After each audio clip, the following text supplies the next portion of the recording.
My ex-wife showed up to our divorce hearing pregnant. She thought it would secure her a payout, until the judge asked one question. You ever sit in a courtroom and watch someone dig their own grave in real time? Because that's exactly what my ex-wife, Jessica, did. I should have known she'd pull something. The entire divorce process had been a disaster. Delays, tantrums, nonsense filings, just to waste my time. If she had put half as much effort into our marriage as she did into making my life hell, we wouldn't have ended up here.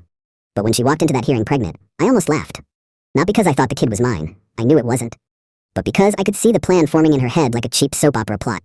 Jessica was banking on one thing, that the judge would see a poor, vulnerable, abandoned pregnant woman and force me to pay up. Forget the prenup. Forget logic. Play the sympathy card. Get a payday. I could already hear the speech she had planned. Your Honor, I have a baby on the way, and I've been left with nothing. How am I supposed to survive? All while shooting me side glances, waiting for me to squirm. Too bad for her. I don't play dumb. And I don't lose.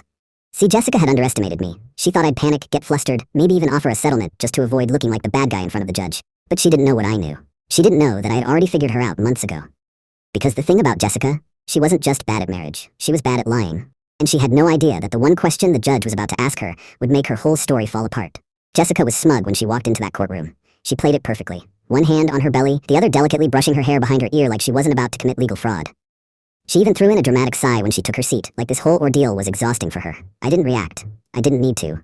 Because unlike Jessica, I wasn't walking in blind. I was ready. And so was my lawyer, Ethan. Ethan was the kind of guy who smiled in court, but would absolutely gut you with the law.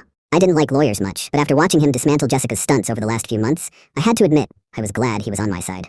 Jessica, of course, had gone through 3 different lawyers since we started this divorce. The one she had today? A newbie. Fresh out of law school, probably desperate to win his first big case. I almost felt bad for him. Almost, because here's the thing. Jessica had tried this before. Not the pregnancy stunt, but the manipulation, the fake distress, the I'm just a struggling woman, Your Honor, please take pity on me act. And unfortunately, some people bought it, including my own mother. A week before the hearing, my mom had called me. Just settle, she said, voice laced with exhaustion. You don't want this dragging on forever. I pinched the bridge of my nose. Mom, she's not getting a cent. That's why we had a prenup. She's pregnant, she pushed. You really want that on your conscience? I almost lost it. This isn't my kid. Mom hesitated. Are you sure? I wanted to laugh.